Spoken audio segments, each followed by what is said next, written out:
अब सुनिए विधानसभा में संभल को लेकर उत्तर प्रदेश के मुख्यमंत्री योगी आदित्यनाथ ने दो टूक साफ शब्दों में क्या कहा। 26 फरवरी को संभल में 56 वर्षों के बाद शिव मंदिर में जलाभिषेक का कार्यक्रम भी हो रहा था।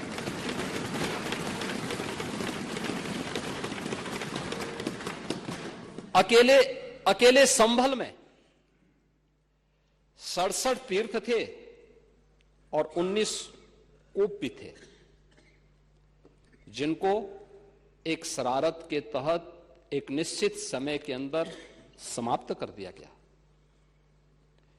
और जिनमें से 68 तीर्थों में से 54 तीर्थों को ढूंढना ये तो हमारी विरासत का हिस्सा है और हमने तो वही किया है।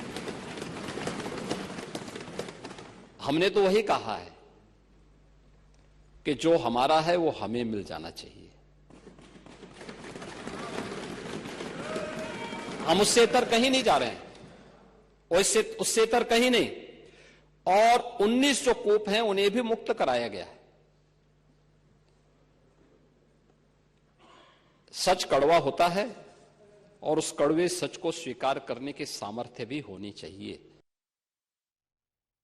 जो हमारा है हमें मिल जाना चाहिए, यह कहना है उत्तर प्रदेश के मुख्यमंत्री योगी आदित्यनाथ का। दरअसल 24 नवंबर की हिंसा के बाद संभल में व्यापक स्तर पर सर्वे किया जा रहा है। अब हम आपको हिंदू धर्म की दृष्टि से, सनातन धर्म की दृष्टि से संभल का महत्व भी बताएंगे, लेकिन पहले हम आपको विपक्ष का भी वो बयान दिखाते हैं जिन्हें लगता है कि मुख्यमंत्री योगी आदित्यनाथ संभल के मुद्दे को उठाकर केवल ध्यान भटकाना चाहते हैं। सुनिए। भारतीय जनता पार्टी की सरकार जनता के मुख्य मुद्दों से जनता का ध्यान बांटना चाहती है, और जब भी ये पुरानी बात है कि जब कभी कोई सरकार काम नहीं कर पाती है तो वो धर्म को बीच में ले आती है।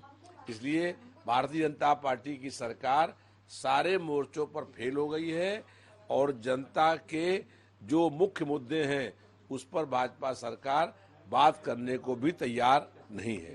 संभल पर सबसे पहले तो सरकार ये बताए कि उन्होंने अभी इसी बजट में कहा कि कोई भी दंगे नहीं हुए, सांप्रदायिक दंगे, और खुद ही संभल का रोना रोते रहते हैं। तो जो संभल में हुआ, जो बहराइच में हुआ, वो था क्या?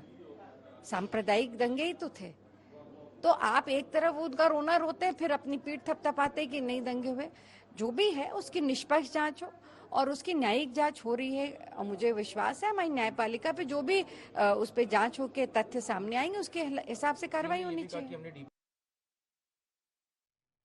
संभल में विवाद पहले उस एक ढांचे तक सीमित था जिसे जो मुस्लिम पक्ष है वो कह रहा है उनकी शाही जामा मस्जिद है, जो हिंदू पक्ष है वो निरंतर कहता आ रहा है दरअसल ये तो हरिहर मंदिर था। लेकिन कोर्ट की ओर से सर्वे का आदेश आने के बाद मामला प्राचीन कल की मंदिर, 68 तीर्थ, 19 कुओं या कूपों तक अब फैल चुका है।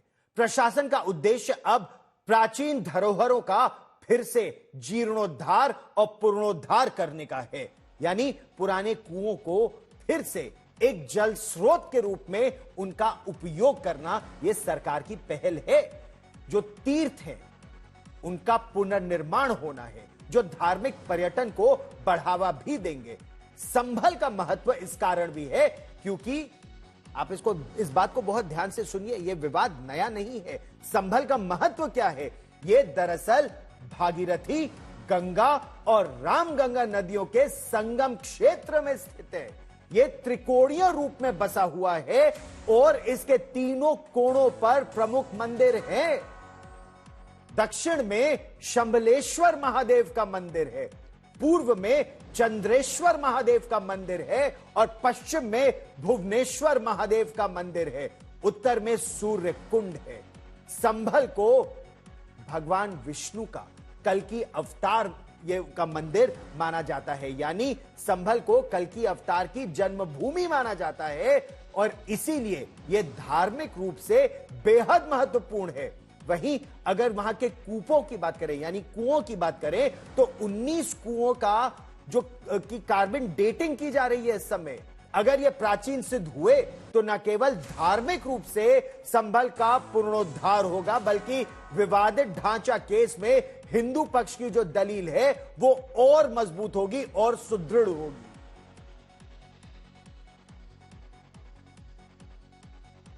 कल इलाहाबाद हाईकोर्ट में हिंदू पक्ष की अपील पर जो सिंगल बेंच थी उसने संभल मस्जिद यानी वो शाही साहब जामा मस्जिद की सुनवाई के दौरान संभल की उस पूरे ढांचे को विवादित ढांचा लिखा है।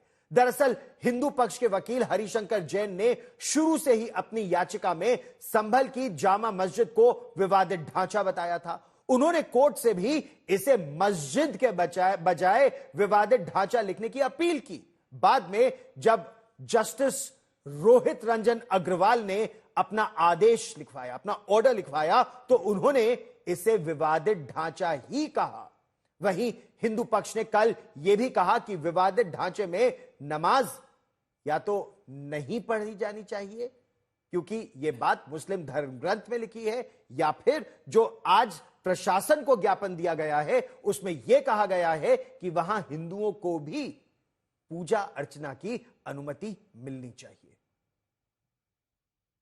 हमारे जो सीनियर हरिशंकर जैन साहब उन्होंने पॉइंट आउट किया कि जब तक ये सिविल डिवीजन फाइनली डिसाइड नहीं हो जाता है तब तक ऑनरेबल इलाहाबाद हाईकोर्ट इसे मॉस के रूप में ना प्रयोग करे, उसको डिस्प्यूटेड स्ट्रक्चर के रूप में कहा जाए। और मैं आपको बताना चाहता हूं कि राम मंदिर बाबरी मस्जिद के केस में भी जब वो 70 साल केस चला तो उसको डिस्प्यूटेड स्ट्रक्चर के रूप में ही टर्म किया जाता था। एक प्रैक्टिस है और एक जुडिशियल नॉर्म है कि जब कोई सिविल डिस्प्यूट कोर्ट में पेंडिंग है और एक पक्ष ये कह रहा है कि मस्जिद और दूसरा पक्ष ये कह रहा है कि यहाँ पे सारे कैरेक्टरिस्टिक्स है हिंदू मंदिर के, तो जब तक वो केस फाइनली डिसाइड ना हो जाए उसे डिस्प्यूटेड स्ट्रक्चर के रूप में ही प्रयोग किया जाता है। और इसका यह मतलब नहीं कि कोर्ट ने इसको मस्जिद मान लिया या कोर्ट ने इसको मंदिर मान लिया।